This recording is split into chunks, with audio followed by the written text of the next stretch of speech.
Welcome to the Introduction to Physiology lecture. This is kind of an all-encompassing PowerPoint that covers a bunch of different basic topics that you're going to need to know to understand later lectures. In this course, we're going to learn about a few different organ systems, their functions, and then how they work together to maintain homeostasis within the body. For example, you have a lot of interaction between the digestive system and the brain. You also have a lot of interaction between the circulatory system and the respiratory system. So what you'll learn in this course is about the individual systems and then how those systems work together to maintain homeostasis within your body. So the basic outline of physiology is essentially a change happening to your body from either an internal system or externally, your body somehow adjusting to accommodate that change, and then bringing your body back to its original state of homeostasis. A really simple example is if you're working outside on a really hot day, your body's going to start sweating. That sweat is going to leave your skin and it's going to evaporate as water. As water leaves your skin, the fluids that are left behind in your body become more concentrated. As those receptors in your body sense the increase in concentration, it's going to stimulate you to be thirsty. Ultimately, you're going to get a glass of water, you're going to drink it, and then that water is going to enter the body and increase your blood volume, and it's going to decrease that blood concentration again. So essentially, you have some sort of change that happens. Your body's adjusting to that change, creating some sort of fluctuation to bring you back to the baseline. And then you become normalized again, back to the homeostatic point. But I'm using this word a lot, homeostasis. What does it actually mean? So homeostasis is the ability of you as a human in your body to maintain a steady internal environment. So for example, if you drive from California to Arizona in the summertime, the temperature is going to fluctuate about 20 degrees for the most part. So if it's 100 here, it's probably going to be 120 in Arizona. Your body needs to understand that although you went to an area that has a much higher temperature, the internal temperature of your body still needs to be at a constant 98.6. Your body is able to maintain that homeostatic temperature by sweating and by making a few other adjustments. So to create homeostasis, your body has to have interaction between the internal environment and the external environment. The external environment is the outside world. Your internal environment, however, is broken up into extracellular fluid, which is outside the cells, and intracellular fluid, which is inside the cells. I want to spend some time on intracellular and extracellular fluids because their concentrations are very, very important to understanding homeostasis. So let's start there. Here is your cell. You have fluid on the inside called intracellular fluid. You have fluid around the cells called extracellular fluid. The intracellular and extracellular fluids are separated by a plasma membrane. We'll talk about that later, but just know that they are distinct environments separate from one another. Star this slide. This slide is very, very important. You have to memorize it before even moving on to the next lecture. The intracellular fluid has a high concentration of the potassium ion. It has low concentrations of sodium and chloride. The extracellular fluid, however, is the opposite. It has a low concentration of potassium ion, but a high concentration of sodium and chloride. These concentration differences maintain themselves across the plasma membrane. So the extracellular fluid outside of the cell has a lot of sodium and has a lot of chloride. Inside the cell, you have a lot of potassium. It is really important that your cell and its plasma membrane is able to keep these ions separated. Keep the potassium high on the inside, keep the sodium and chloride high on the outside. I will teach you why that is. I think it's the next lecture, but just make sure to remember these ion concentrations. So, kind of shifting the gears a little bit, talking a little bit about how we actually get homeostatic control. There's two ways to maintain homeostasis, either with something called a local control or something called a reflex control. I think there is a illustration coming up, but for right now, I just need you to know that there are two types of controls of your body, the local control and the reflex control. This one is more localized. It's how your body controls itself within a small area. The reflex control is more long distance. It's more like your brain controlling changes in your heart or your digestive system. So long distance is considered reflex control. Now, the next key term here is called feedback loops. There are three kinds of feedback loops in your body. These feedback loops are there to make sure that the homeostatic change doesn't overshoot its boundary. For example, if you are going on a run and your body gets really, really warm and your homeostatic control tries to bring your body temperature back down to its normal baseline, which is about 98.6. Once your body cools down after your run and reaches the 98.6 again, so your body temperature comes back down to baseline, your body needs to know, hey, we've reached baseline, stop cooling the body off. Stop here. This is where we want to be. Negative feedback loops is one type of feedback loop that's able to go back to the source of the change and say, hey, we've reached the baseline that we're looking for. Stop making changes. That's what negative feedback loops are. One really good example that I have here for you guys is a tropical fish tank, control box and thermometer. So tropical fish normally need to be kept at a little bit of a warmer temperature, so they have heaters in their tanks.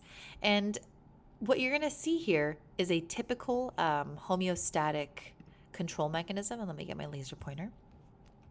So let's say the fish tank cools down too much. The water is much too cold for this fish.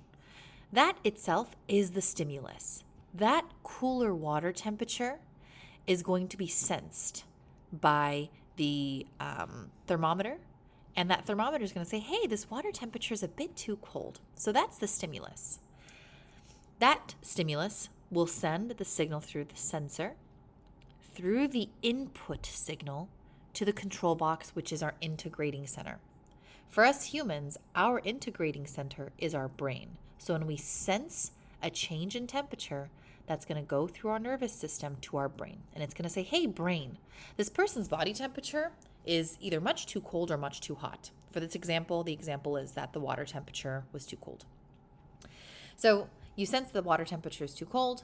You send a signal to the control box. The control box says, that temperature is much too cold.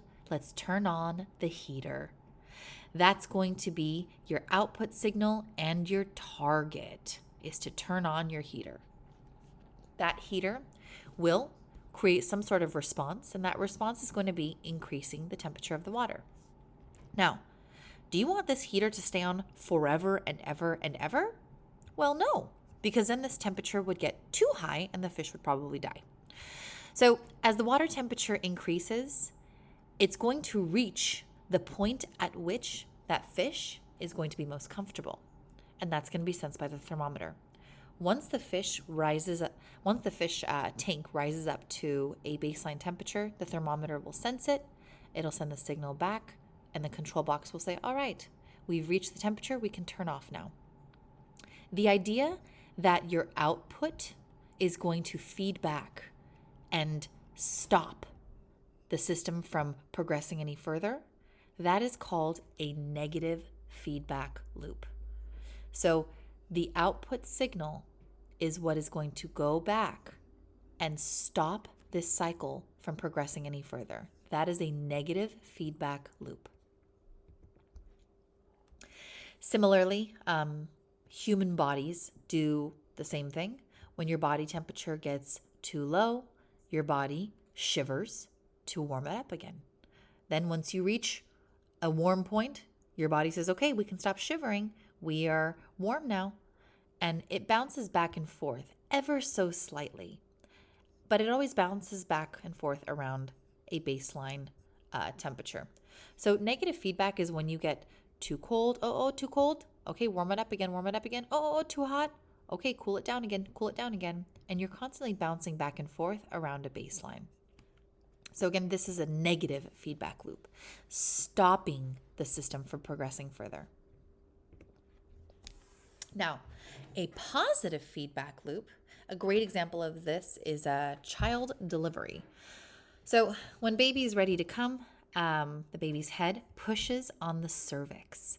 When you push on the cervix, you stretch the cervix out. That cervical stretch is the stimulus to your brain to release oxytocin. So when oxytocin is released, that oxytocin is going to come back down to the uterus and cause the uterus, which is all around here, to contract even more. When this uterus contracts, it pushes the baby even further down against that cervix, stretching it even more. So if you notice, this cycle is going to progress stronger and stronger until baby is completely out. Why? Because as the cervix stretches more and more, it signals to your brain to make more oxytocin. That oxytocin goes down, causes more uterine contractions, which is going to force more of the baby, the larger body portion, to push against the cervix and come out. So this is positive feedback. When the stimulus causes the output to progress further and further and further until you do not have the stimulus anymore. All right, so for those of you who are not a fan of chemistry, I will let you know this is just a little bit of chemistry. It is going to be painless, but it's just what you need to know to do well in this course. So we're going to start by looking at molecular interactions. You do not need to memorize all of these structures here. What I really want you to know is the big picture from all of these molecules. So for this one, these ones are lipids. Lipids are like the fats of your body. Lipids can come in a few different forms, in a monoglyceride form, diglyceride, and a triglyceride. And what you notice in mono, di, and tri is you either have 1, 2, or 3 fatty acids connected to the glycerol head. So monoglycerides, diglycerides, and triglycerides, just know that they have a glycerol head and fatty acid tails. That really is the basic structure of all lipids. Carbohydrates. Again, do not memorize the molecular structure of this. Really what I want you to look at is that you've got some big differences. You've got 5 carbon sugars versus 6 carbon sugars. The 5 carbon sugars are what you find in DNA, so deoxyribose, and RNA with ribose. Fructose, glucose, and galactose, these guys have 6 carbons, and these are generally the sugars that are found in foods. Now, all of these are considered monosaccharides. Mono means one. Saccharide always refers to sugars. Monosaccharides are just single units like this. So when you look at these monosaccharides, if you know a little bit of chemistry, you'll know that these monosaccharides can do a chemical reaction and bond together to make disaccharides. So glucose and a fructose makes a sucrose. Glucose makes maltose. These can further bind together to make polysaccharides, much larger structures. The one we will be looking at is going to be starch. Starch is going to be the predominant digestible sugar that we're going to talk about when we get to digestive system. All right, so for this one I'd like you to know the general structure. Nucleic acids are what make up DNA and RNA. These nucleotides are the monomeric subunits that actually make up the larger DNA and RNA structure. I want you to know that every nucleotide, and I will draw this out for you, is made up of a sugar, a phosphate, and a base. If you remember from maybe biology or anatomy, the bases are A, T, C, and G for DNA. So every nucleotide has a sugar, a phosphate, and the appropriate base attached onto it. No need to memorize the chemical structures here, just the general overall units. So those bases are A, G, C, T, and then you have this U. U is uracil, and it's found only in RNA. So I'm going to kind of separate these from one another. The A and the G, adenine and guanine, these are considered purines because they are two cyclic rings bonded together. C, T, and uracil are pyrimidines. They are single rings. Now, G's and C's will bind together, and A's and T's will bind together. If you have RNA, though, you do not have a T. Instead, you're going to have the A bonding to the U. We're not going to really go any more into depth on DNA and RNA because the assumption is that you've taken the prereqs and you know this. If you do need extra help with this, please let me know. The last structure that we're going to look at are amino acids. This is also another one that I'd like you to know the overall structure of. Amino acids are what build proteins. These amino acids have a central carbon. They all have a proton. They all have a carboxyl group. This is generally negatively charged in its ionic form. And they all have an amino group, which is generally positively charged in its ionic form. This last group is called an R group. An R group is considered the variability group. That means it could be a variety of things. The type of amino acid is dependent on which R group you have. You do not need to memorize the R groups. For the first exam, I will give you a chart and I will show you how to read it. The next topic in the chemistry part of this lecture is going to be bonds between elements and molecules. So we'll kind of start talking about electrons here. So protons, neutrons, electrons, the atoms that we have in elements. So atomic structures, atoms, protons, neutrons, electrons. Protons and neutrons are found in the middle of the atom. It's called the nucleus. Electrons are whizzing around really fast around that nucleus. Protons are positive, neutrons are neutral, and electrons are negative. Electrons are what determine how reactive an element is. That is a very important fact for you to know. So, dependent upon how many electrons an element has in its outermost shell is what will dictate how that element bonds or interacts with other elements. So the key thing here to know is that all elements are looking to have a total of 8 electrons in their outermost shell. So here you have oxygen. Here's the first shell. It has 2 electrons. The outermost shell has 8 electrons. 1, 2, 3, 4, 5, 6, 7, 8, because it is sharing with 2 hydrogens. 1 oxygen and 2 hydrogens makes H2O.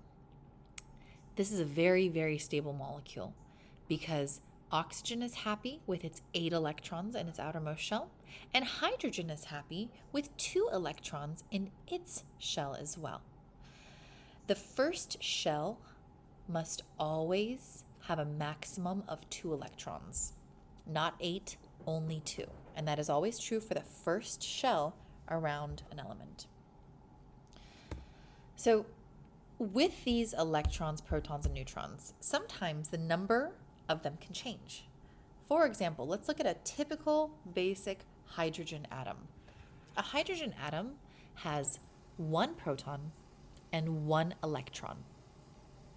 If this hydrogen atom somehow gains a neutron, Remember, a neutron is neutral, so we've done nothing with the charge. If it gains a neutron, that neutron will join the nucleus and it'll turn into what we call a hydrogen isotope. So here, these terms are very important. Isotope is any atom that has gained or lost a neutron. Again, because a neutron is neutral, the charge of that atom will remain the same, but it will gain or lose mass because neutrons are kind of heavy. The hydrogen atom can also gain or lose electrons. In this case, we're just going to show the example of it losing an electron. An electron has a negative charge. So when you have a neutral atom like hydrogen, because it's one positive and one negative charge, if you lose that negative charge, you only have a positive charge left now. So we're going to denote it as an H plus ion. Ions are atoms that have gained or lost electrons. Because electrons are negative, if you gain one or lose one, or you gain 5 or lose 5, you're going to change the charge of that element. But because electrons are so tiny, they don't really have a noticeable mass, so the mass of the element will then stay the same. Here are the most typical ions that we're going to talk about. All of these have positive charges, all of these have negative charges. Any ion that's positively charged is called a cation. All cations have lost some number of electrons. So they've lost the electron, which is what makes them become positive. Anions are negatively charged because they have all gained some number of electrons. Chloride has gained 1 electron, bicarbonate has gained 1, phosphate has gained 2, and sulfate has gained 2 electrons. Make sure you know these terms and what they mean in terms of charge. The next topic we're covering is going to be chemical bonds. So there are a few different types of chemical bonds, and I don't need you to know them very, very in depth. I just need you to know the general characteristics of each and where you would find each. So the first type of bond is called a covalent bond, and a key word here is that covalent bonds are all about sharing electrons. So it's two elements that equally share those electrons. So an example of this would be that water molecule. So that water molecule, the oxygen takes some electrons, the hydrogens take some of the electrons. Fats also have covalent bonds where the carbons all along this chain and the hydrogens all share electrons. Now, what's one step more in detail about covalent bonds is that there are two types of covalent bonds: polar covalent bonds and nonpolar covalent bonds. Although electrons are shared between elements, sometimes they're unequally shared, where one element slightly pulls the electrons towards it a little bit more than another element. Those are called polar covalent bonds. So for that water example, oxygen is going to pull the electrons towards itself a little bit more than hydrogen will. This means that oxygen will be slightly more negative, which is what this sign is. It's a delta minus. It'll be slightly more negative than the hydrogens, which are now slightly positive. This creates polarity in a molecule. You have the negative pole up here and the positive pole down here. Nonpolar molecules truly have an equal sharing of electrons. The electrons are beautifully and perfectly dispersed all throughout, so no single element pulls electrons towards it more than any other one. The second kind of bond is an ionic bond. The key term here is stealing. It's one element stealing the electrons from another element. So these ionic bonds is essentially one element that is really in dire need of maybe 1 or 2 electrons, and then one element which is in dire need of giving away its electron. So if you see in this example, you have a sodium starting with 2 electrons in the middle, in the first shell. You've got a full set of 8 electrons in the middle shell, and the outermost shell, you have a single electron. So this sodium has the option to either just kick off 1 electron or find 7 and gain 7 to create a nice octet of 8. Well, the easiest thing the sodium can do is just to donate this electron to someone else who needs it, which is this chloride. Chloride has 7 electrons in its outermost shell, so it really only just needs 1 to be perfectly happy. So what you see here is that ionic form. So ionic bonds create ions because of the give and take of electrons. Because this sodium gave away a single electron, this sodium is now positively charged. Because the chloride took that electron, chloride is now negatively charged. So you have a sodium ion and a chloride ion. The third kind of bond is called a hydrogen bond. And these bonds are bonds between hydrogens and F's, O's, or N's, fluorides, oxygens, or nitrogens. So hydrogen bonds will only be found between hydrogens and F, O, and N. Easiest way to remember this is that hydrogen bonds are so fun, F-O-N. Individually, these bonds are really weak. But when you have hundreds of thousands of them together, like for example, in a glass of water, they summate and they become very, very strong. Because they're strong in multiples, that is the reason why you're able to create a droplet of water with such high surface tension around it. All right, moving on again to solutions. Solutions are combinations of solutes and solvents. Solvents are the liquids into which you dissolve a solute. And what I'd like you to know from this slide is the definitions of these 3 terms and this equation down here. The concentration of a solution is the amount of solute over the total volume of solution. Now, solutions can either be hydrophilic or hydrophobic. Hydrophilic solutions mean that whatever solute you're dissolving into the solvent, they are both hydrophilic. Hydrophilic means water loving. An example here is you have sodium chloride, salt, dissolved in a solution. Let's just say the solution is water. Because water molecules are polar and sodium chloride is also polar, they are considered hydrophilic. Something I'd like you to write down is that polar molecules are hydrophilic. If you're polar, you are hydrophilic. This one is glucose in water. Glucose is also polar, and therefore it is also hydrophilic. When you dissolve a hydrophilic solute into a hydrophilic solvent, they are going to dissolve and interact. On the other hand, what if you have hydrophobic molecules? Hydrophobic means water-fearing. Things like lipids, these guys are non-polar. Non-polar molecules are hydrophobic. If you are non-polar, you are not going to dissolve in something like water. Why? Because water itself is polar. So that means water is going to want to interact with things that are similar to itself. Something else that's polar.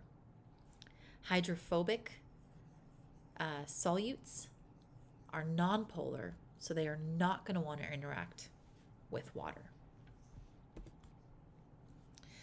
Now, the next two slides have a little bit of math on them. You do need to know this math for the exam. You will be allowed to use a calculator for it.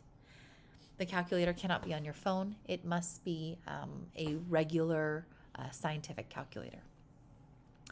So this is an example of how to calculate percents of solutions. So the example is you're asked to create an IV solution. How would you make 500 milliliters of a 5% dextrose solution? Well, the way you would do this is with a ratio. So let's start with the percent. A 5% solution means you have 5 grams over 100 milliliters of solvent. It's a bit difficult to write on a laptop, but here it is. So 5 over 100, this is your 5% solution. Anytime you're given a percent, turn it into a ratio first. So if it's 5 grams for every 100 milliliters, how many milliliters are you asked to make? You are asked to make 500 milliliters. So we're going to create another ratio. And instead of 100 milliliters on the bottom, we're going to do 500 milliliters on the bottom. Now, if you know how to work with ratios, you can either cross multiply or you can do mental math.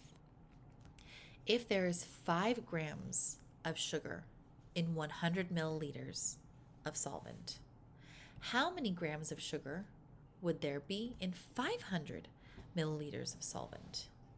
Well, if you're increasing the volume by 5 times, you should also increase the amount of sugar by 5 times. So the answer is 25 grams of glucose per 500 milliliters of solution. This is how you make 500 milliliters of a 5% solution.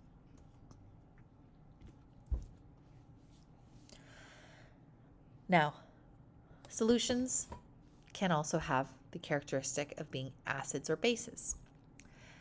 Compounds that release protons into the solution are acids. Compounds that accept protons are bases. How do you calculate how acidic or how basic a solution is? Well, we look at what's called pH. The pH scale runs from 1 all the way to 14. 1 being very acidic, 14 being very basic, and 7 being neutral. So if you have a pH of 3, that means you're acidic. A pH of 7 means you're neutral, and a pH of 11.5 means you're basic. Now, the pH of your body is very important to maintain. You want to make sure the pH of your blood doesn't change. If it does, you could potentially go into shock and die. So what humans have in their blood is called a buffer. Buffers are found everywhere. You can find them in a chemistry lab. But in terms of human physiology, we'll talk about them in terms of blood. Buffers are any kind of substance that resist changes in pH. So if you have a buffer in your blood, it's going to make sure that your blood doesn't adjust too much, whether or not you chug a whole glass of lemon juice. The buffer that's found in our body is called bicarbonate. Please memorize this. Bicarbonate is the buffer that we find in our body. Bicarbonate acts as a buffer because it has the ability to both take protons from solution if you have too many of them, or give protons to solution if you don't have enough of them. Maintaining this beautiful balance of protons is really what maintains the pH of your blood. So again, just as a visual, neutral solutions have the same concentration of protons as they do these OH molecules. These are called hydroxide ions. When you start increasing protons over hydroxide ions, you become acidic. When you start increasing hydroxide ions over protons, you start becoming basic.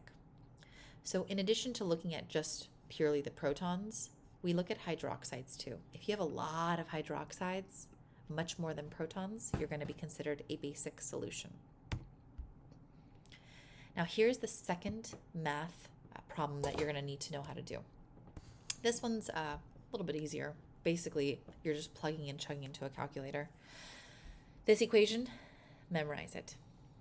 This is the equation for how you calculate pH. If you're given a certain proton concentration, you take the negative log of that proton concentration, and that'll give you the pH. So let's say the proton concentration is 10 to the negative 7. If I take the negative log of this number, it's going to give me a pH of 7. I'd like to make sure you guys all know how to input this into your calculators. If you don't know how to do exponents in your calculators, please make sure to find time with me or one of the tutors to get help on this. And the last thing we're going to cover in this PowerPoint is proteins. This is going to kind of veer away from the chemistry we've been doing, and it's going to kind of go into a little bit of biology, slight physiology here. Proteins are all over your body. They're made of amino acids, and they can be activated or inhibited, so turned on or turned off. The protein itself has these openings called binding sites. They bind these molecules called ligands, L-I-G-A-N-D-S, hence L1, L2. Protein binding sites are very important. If you don't have a binding site, you can't bind to other molecules. Now, why this is important is because the type of protein we're going to be looking at is going to be an enzyme. Enzymes are specific types of proteins that are able to speed up chemical reactions at least 1,000 times. So there are ways to activate these proteins. There are ways to inhibit them, to control how high or how low their function is. For the activation, there's one called proteolytic activation. There's another called cofactors, which help with activation. And then there's allosteric activation. For the inhibition, there's competitive inhibitors and allosteric inhibitors. We're going to go through each one of these 5 different ways to activate or inhibit right now. So way 1 in activation is called proteolytic activation. Proteolytic activation is basically taking an inactive protein, cutting off certain pieces of it to turn it into an active protein. Proteolytic activation has the word lytic in it. Lytic means to cut or to rupture. So this is one way you can activate a protein, by cutting pieces of it and creating the active form. One statement that I would love for you to write down that's going to help you basically with the rest of this class. In terms of proteins, if you change the structure, you change the function. So once again, for proteins, if you change the structure, you change the function.